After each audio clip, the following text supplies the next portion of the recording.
Fala aí, rapaziada, vim aqui mostrar pra vocês uma dica aí muito boa que eu peguei aqui na internet, ó. Tá aqui o retrovisor. Olha a diferença, não sei se vocês conseguem notar a diferença de um e do outro, gente, ó. Olha aí, ó. Olha esse aqui e olha esse, ó. Olha a diferença aí de um e do outro, ó. Dá pra vocês perceber?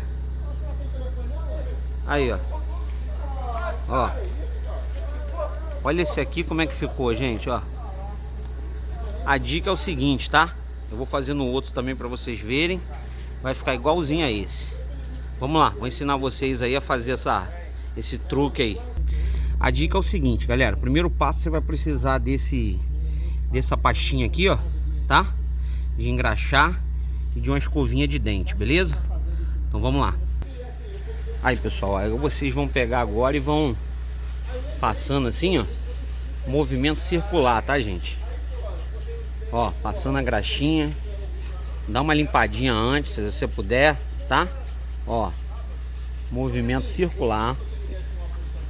Pega todos os cantinhos aí. Ó. Ó. Movimento circular, ó. Ó. Passa bastante mesmo.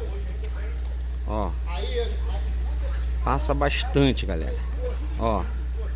Não deixa faltar em nenhum pedacinho aí, ó.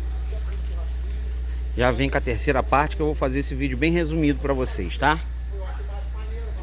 Pessoal, agora vocês vão esperar aí um pouquinho, deixa secar aí pelo menos uns 2, 3 minutinhos, tá? Deixa secar, que vai ficar esse resultado aqui, ó. Tá? Vai ficar esse resultado aqui. Ele tá embaçado ainda, tá vendo? Deixa uns 2 minutinhos, a gente já vai fazer o resto. Aí, galera, agora nós vamos aqui, ó, com um paninho, tá vendo? Ó, paninho. E agora vamos movimento circular, tá, galera? Vocês vão ver o brilho aparecendo aí, ó. Vocês vão ver o brilho aparecendo, ó. Ó. Olha, galera, olha o espelho que começa a ficar, ó. Ó. Ó. Movimento circular, ó. Ó. Nossa. Aqui, ó. Nossa, mãe do céu, olha, ó. Cunhado aí lavando o carro aí, não posso mostrar aqui. Nossa, olha. Olha o espelho que isso aqui fica, gente.